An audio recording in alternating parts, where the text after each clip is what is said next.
بسم اللہ الرحمن الرحیم۔ اسلامی تاریخ میں سے نبی کریم صلی اللہ علیہ وسلم کا غار حرا میں جانا، نبوت ملنے کا وقت جتنا جتنا قریب ہوتا گیا، آپ صلی اللہ علیہ وسلم تنہائی کو اتنا ہی پسند فرمانے لگے۔ آپ اکثر کھانے پینے کا سامان لے کر کئی دن تک مکہ سے دور جا کر حرا نامی پہاڑ کے غار میں چلے جاتے اور سیدنا ابراہیم کے طریقہ اور اپنی پاکیزہ فطرت کی رہنمائی سے اللہ کی عبادت کرتے، ذکر میں مشغول ہوتے۔ اپنی قوم کو شرک میں مبتلا دیکھ کر، بری عادتوں میں دیکھ کر آپ کا دل بڑا غمزدہ ہوتا۔ آپ مکہ کی وادیوں سے گزرتے تو درختوں اور پتھروں سے سلام کرنے کی آواز آتی۔ اس زمانے میں آپ کو ایسے خواب بھی نظر آنے لگے کہ جو کچھ رات کو آپ خواب میں دیکھتے صبح وہی ظاہر ہو جاتا۔ یہ سلسلہ چلتا رہا یہاں تک کہ اللہ تعالیٰ نے آپ کو نبوت عطا فرما دی۔ ایک فرض کے بارے میں زکوٰۃ ادا کرنا۔ عبداللہ بن مسعود فرماتے ہیں کہ ہمیں نماز قائم کرنے اور زکوٰۃ ادا کرنے کا حکم ہے۔ جو بندہ زکوٰۃ ادا نہیں کرتا اس کی نماز قبول نہیں ہوتی۔ جس بندے کے اوپر زکوٰۃ فرض ہو، صاحب نصاب ہو اور زکوٰۃ جان بوجھ کر ادا نہیں کرتا اس کی نماز قبول نہیں ہوتی۔ عبداللہ بن مسعود رضی اللہ عنہ کا فرمان ہے۔ ایک سنت کے بارے میں، چھینک آنے پر کیا کرنا چاہیے؟ نبی کریم صلی اللہ علیہ وسلم کو جب چھینک آتی آپ آواز آہستہ فرماتے اور چہرہ مبارک کو کپڑے سے یا ہاتھ سے ڈھانپ لیتے۔ ایک فضیلت اور عمل، اپنے گھر والوں پر خرچ کرنا، اپنی اولاد اور بیوی پر خرچ کرنے کا ثواب۔ نبی کریم صلی اللہ علیہ وسلم نے فرمایا، ایک وہ دینار جسے تم اللہ کی راہ میں خرچ کرتے ہو، ایک وہ دینار جسے تم غلام کے آزاد کرنے میں خرچ کرتے ہو، ایک وہ دینار جو تم کسی غریب کو دیتے ہو، اور چوتھا وہ دینار جو تم نے اپنے گھر والوں پر خرچ کیا۔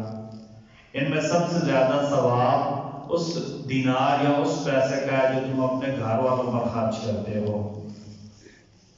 ان گناہ کے بارے میں، تجارت کرتے ہوئے، چیزیں بیچتے ہوئے جھوٹ بولنا۔ نبی کریم صلی اللہ علیہ وسلم نے فرمایا، تاجر لوگ بہت بڑے بڑے گناہ گار ہوتے ہیں۔ ایک صحابی نے عرض کیا، رسول اللہ کیا تجارت کرنا جائز نہیں ہے؟ آپ نے فرمایا تجارت کرنا جائز ہے، لیکن وہ گناہ گار اس لیے ہوتے ہیں کہ قسم کھاتے ہیں، یعنی قسم کھا کر مال بیچتے ہیں اور مال بیچتے ہوئے جھوٹ بولتے ہیں۔ ان دو باتوں کی وجہ سے ان کا گناہ بہت زیادہ بڑھ جاتا ہے۔ اگر وہ مال اچھے طریقے سے بیچیں، بات بات پر قسم نہ اٹھائیں اور مال بیچ کے جھوٹ نہ بولیں، ٹھیک، تو تاجر سے بڑا دیانتدار ولی اور کوئی نہیں ہے۔ ٹھیک ہے۔ قرآن کریم کی نصیحت۔ قرآن کریم سورہ بنی اسرائیل آیت نمبر 31 اللہ تعالیٰ فرماتے ہیں، تم فقر اور فاقہ کی وجہ سے اپنی اولاد کو قتل نہ کرو۔ مطلب یہ کہ ایک ہوتا ہے سیدھا سیدھا قتل، ایک یہ کہ ایسے حالات پیدا کرنا کہ میری اولاد نہ ہو۔ میری اولاد ہوگی کہ زیادہ بچے ہوں گے تو کدھر سے کھائیں گے، زیادہ بچے ہوں گے تو کدھر سے کھائیں گے، زیادہ بچے ہوں گے تو کیسے پڑھیں گے۔ ٹھیک ہے، یہ کوئی کسی لحاظ سے کوئی بہانہ، کھائیں گے کیسے، پڑھیں گے، حالانکہ تو ایک کی بھی گارنٹی نہیں، ایک ہوگا تو کیسا پڑھے گا۔ کیا نعوذ باللہ من ذالک کہیں لکھا ہو کہ ایک ہوگا تو صحیح پڑھے گا، دو ہوں گے تو بالکل ہی ٹھیک ہوں گے؟ یہ تو کہیں نہیں لکھا ہوا ہے جی، یہ کہیں لکھا ہوا؟ یا تو اس بات کی گارنٹی ہو چلو جی زیادہ کا مسئلہ ہے لیکن ایک ہوگا تو بالکل ہی ٹھیک نکلے گا، اس کی کوئی بھی کسی لحاظ سے کوئی گارنٹی کوئی نہیں ہے۔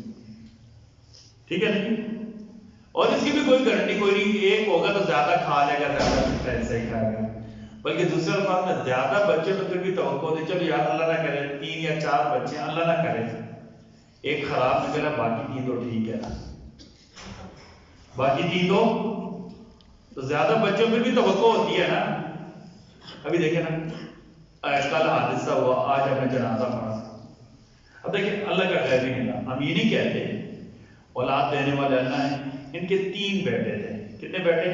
3 بھائی تھے، 1 بہن تھی۔ ایک بہن اور بھائی فوت ہو گئے، اب زیادہ بچے تھے، 2 پھر بھی ہیں نا، ماں باپ کو دکھ تو ہوتا ہے، اس کا کوئی شک کوئی نہیں ہے، ان کے دکھ کا تو کوئی اندازہ ہی نہیں کر سکتا، لیکن پھر بھی دیکھیں 2 اولادیں تو رہتی ہیں نا، لیکن خدا نہ تھا اگر ایک ہی ہوتا چلا جاتا تو وہ دل ساری زندگی کا رہتا، ٹھیک ہے نا، آگے نسل تک ہی ختم ہو جاتی ہے۔ یہ بات بالکل غلط ہے یار کہ بچے تھوڑے ہوں گے تو اچھے ہوں گے، بچے 2 ہی ہوں گے تو اچھے ہوں گے، 2 ہی ہوں گے تو صحیح پڑھیں گے، ٹھیک ہے۔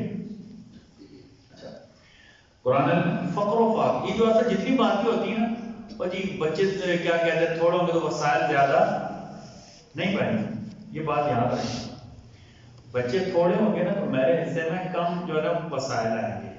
کیسے بات، بچے زیادہ ہوں گے، مثلا 4 بچوں نے اپنا گھر بنا لیا تو کتنے وسائل ہیں، 4 گھر آ گئے، بچہ ایک ہی ہوتا ہے کہ گھر میں رہ گیا نا بھائی، یہ بات سبھی جھوٹ ہوتا ہے، یہ کیا ہوتا ہے جھوٹ کہ بچے کم ہوں گے نا، ایک بچہ ہوگا تو زیادہ اس کو سوچتے ہیں، نہیں بھائی یہ بات غلط ہے، 4 بچے اللہ نے سب کو توفیق دی، چاروں کو اپنی دکانیں ہو گئی، چاروں بڑے آفیسر لگ گئے، چاروں کا اپنا کاروبار ہو گیا تو گھر میں 5 گاڑیاں آ جائیں گی، ٹھیک ہے، یہ غلط ہوتا ہے، ٹھیک ہے بالکل۔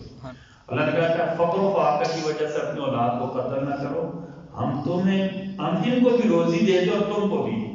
اللہ نے بچوں کی روزی کا پہلا ذکر کیا، مطلب کیا، ان بچوں کے توفیل اللہ تمہیں بھی روزی دیتے ہیں، ان بچوں کے توفیل اللہ تمہیں بھی روزی دیتے ہیں۔ اللہ تعالیٰ ہم سب کو کہنے سننے سے زیادہ عمل کی توفیق عطا فرمائے۔ بسم اللہ الرحمن الرحیم، بسم اللہ والصلاة والسلام علی رسول اللہ، بسم اللہ وعلی ملت رسول اللہ، ربنا تقبل منا انك انت السميع العليم وتب علينا انك انت التواب الرحيم برحمتك يا ارحم